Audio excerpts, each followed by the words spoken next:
दोस्तों बिहार में अगर हम बात करें गृह विभाग की तरफ से तो सिपाही बहाली का 19,838 पदों पर बहाली आया है, जिसके लिए कुछ डॉक्यूमेंट्स रिक्वायर्ड किए गए हैं, मांगे गए हैं यहाँ पे। वो कब तक वैलिड रहेगा, कब तक का वैलिडेशन वाला जो है डॉक्यूमेंट्स आपको देना है, उसको लेकर शायद यहाँ पे कुछ खबर आई है, जिसकी पुष्टि मैं नहीं कर रहा हूँ, यहाँ पे इसकी पुष्टि हिंदुस्तान खबर कर रहा है। खबर यह भी है यहाँ पर कि बिहार में दरोगा की बहाली चल रही है, स्टेनोग्राफर की 305 पदों पे। इसको लेकर इसके रिजल्ट का इंतजार जो छात्र कर रहे हैं, ये उनके लिए खबर है यहाँ पे। दूसरी चीज़ की आपको बता देना चाहते हैं कि बिहार में मद्य निषेध उत्पादन विभाग की ओर से दरोगा की बहाली आई हुई है 28 पदों के लिए। उसका भी एग्जामिनेशन डेट घोषित कर दिया गया है, जिसके ऊपर हमने आपको कल एक वीडियो बना के अपडेट किया। अब आपको बता दें कि बिहार पुलिस 19,838 सिपाही भर्ती के लिए आवेदन करने वाले अभ्यर्थियों को आवेदन करने की अंतिम तिथि दी गई है 18 अप्रैल। ठीक है, अब इस चीज़ को समझिएगा, ये लास्ट डेट आपका इंगित किया गया है। लास्ट डेट मतलब उससे पहले सारे प्रमाण पत्र आपके कंप्लीट होने चाहिए। अब ऐसा नहीं है कि आप पीईटी में जा रहे हैं, जब दौड़ हो रहा है आपका रिटन निकल गया, तो आप जब दौड़ में जा रहे हैं तब आप अपना डॉक्यूमेंट्स बनवा रहे हैं, जैसे कि जाति हो गया, एनसीएल हो गया, ईडब्ल्यूएस हो गया। ये पिछली बार वाली गलती मत कीजिएगा इस बार आप लोग, क्योंकि अब जो है यहाँ पर बदलाव कर दिया गया है। सबसे बड़ा बदलाव तो यही है इसमें। और शैक्षणिक जाति निवास पत्र जो है, प्रमाण पत्र जो है तैयार कर लेना होगा, खासकर 18 अप्रैल से पहले। इसके बाद बनवाए जाने वाले प्रमाण पत्र मान्य नहीं होंगे। और सीएसबीसी ने इसको लेकर जो है गाइडलाइन भी जारी किया है। मैंने आपको इसका एक अपडेट भी दिया था अपने वीडियो के माध्यम से। और सीएसबीसी के मुताबिक न्यूनतम उम्र सीमा के लिए अगस्त 2025 के आधार पर, जबकि अधिकतम उम्र सीमा के लिए अगस्त 2023 के आधार पर, यानी कि 2 साल का आपको यहाँ पर एज रिलैक्सेशन मिल रहा है। इस बात को तय किया गया है यहाँ पर। अब आधार के कट ऑफ तिथि निर्धारित की गई है। साथ ही साथ शैक्षणिक अर्हता, जाति और निवास प्रमाण पत्र, क्रीमी लेयर रहित प्रमाण पत्र, ईडब्ल्यूएस की आय और परिसंपत्ति प्रमाण पत्र, यानी कि ये सारे डॉक्यूमेंट्स आपके 18 अप्रैल से पहले होने चाहिए। कौन कौन से, तो ध्यान में रखिएगा।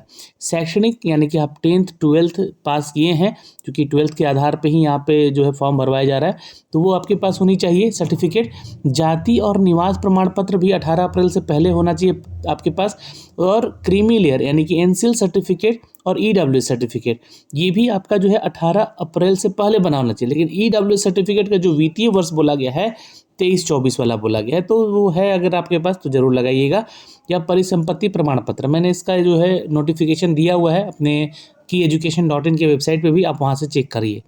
गृह रक्षक अभ्यर्थी के प्रशिक्षण प्रमाण पत्र, स्वतंत्रता सेनानी के वार्ड और ट्रांसजेंडर पहचान पत्र आवेदन जमा करने की अंतिम तिथि भी 18 अप्रैल है। तो जो भी लोग होमगार्ड में काम कर रहे हैं और आप इन ट्रेनिंग है, होमगार्ड की ट्रेनिंग किए होंगे, तो 18 अप्रैल से पहले का होना चाहिए। स्वतंत्रता सेनानी है तो उसका सर्टिफिकेट बनता है, वो भी आपका 18 अप्रैल से पहले होना चाहिए। और यहाँ पर जो है 2025 से पहले का होना चाहिए सारा। ईडब्ल्यूएस के लिए 23-24 का आधार पर निर्गत प्रमाण पत्र होना चाहिए, जैसा कि मैंने अभी आपको बताया। आरक्षण लाभ लेने के लिए विवाहित जो महिला हैं उनको बता दें कि पिता के स्थायी निवास देना अनिवार्य होगा परिषद के विज्ञापन के मुताबिक। अब जैसे कि मान लीजिए कि जो महिला छात्रा हैं वो बिहार की हैं और उनकी शादी दिल्ली हो गई है या यूपी हो गया है या झारखंड हो गया है, इससे मतलब नहीं है उनको आरक्षण मिलेगा, क्योंकि उनके पिता का निवास जो है यहाँ पर है और पिता के ही आधार का बनवाना है आपको यहाँ पर सर्टिफिकेट। ठीक है, जो भी सर्टिफिकेट आप जाति बनवाइए या निवास बनवाइए। लेकिन कोई महिला ऐसी हैं जो कि उनकी शादी बिहार में हुई है और वो यूपी की हैं या झारखंड की हैं या बंगाल की हैं, तो अगर वो यूपी बिहार में शादी की हैं तो उनको उनका बेनिफिट नहीं मिलेगा रिजर्वेशन का। इस बात का ध्यान रखिएगा। सिर्फ और सिर्फ रिजर्वेशन का बेनिफिट यहाँ की छात्राओं को मिलेगा, चाहे उनकी शादी बाहर क्यों ना हुई हो। लेकिन बाहर वाली महिला छात्रा का यहाँ पर बेनिफिट उनको नहीं मिलेगा रिजर्वेशन का, ये बात है। आरक्षण का लाभ लेने के लिए एससी एसटी आरक्षण कोटि के अभ्यर्थियों को विहित प्रपत्र में जाति प्रमाण पत्र और मूल निवास डोमिसाइल प्रस्तुत करना होगा। ये सारे डॉक्यूमेंट्स भी 18 अप्रैल से पहले के होने चाहिए। पिछड़ा वर्ग से या अत्यंत पिछड़ा वर्ग से आते हैं तो उनको अपना जाति निवास और एनसीएल सर्टिफिकेट देना होगा। यह प्रमाण पत्र अंचलाधिकारी यानी कि आरओ या फिर सीओ लेवल से साइंड होना चाहिए। तो ये तो जानकारी हो गई सिपाही भर्ती को लेकर।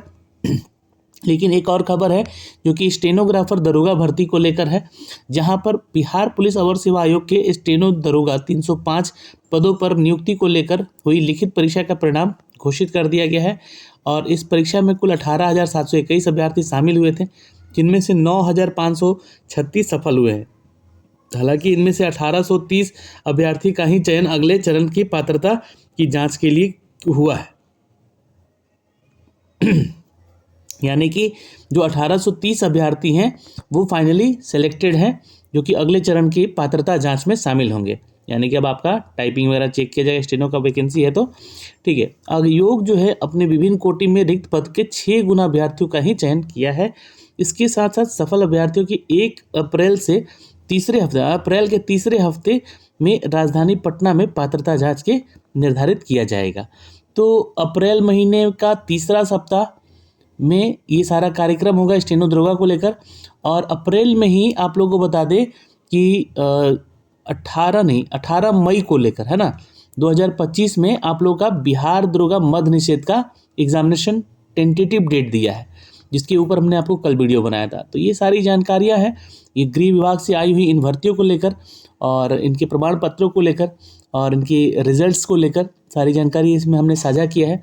अभी के लिए इस वीडियो में इतना ही, लेकिन ऐसे ही वीडियो के लिए आप लोग चैनल को सब्सक्राइब करके रखिए। और भी वैकेंसीज आ रही हैं स्वास्थ्य विभाग में, शिक्षा विभाग में, गृह विभाग में, वेरियस पोस्ट हैं। लाखों की तादाद में इस बार वैकेंसी आने वाली है इलेक्शन से पहले, और ये सारे अपडेट हम आपको यहाँ से देते रहेंगे चैनल के माध्यम से। तो वीडियो पसंद आया हो तो एक लाइक और शेयर कीजिएगा। ये खबरें हिंदुस्तान खबर की तरफ से अपडेट किया गया है। अभी के लिए इस वीडियो में इतना ही, फिर मिलेंगे। जय हिंद।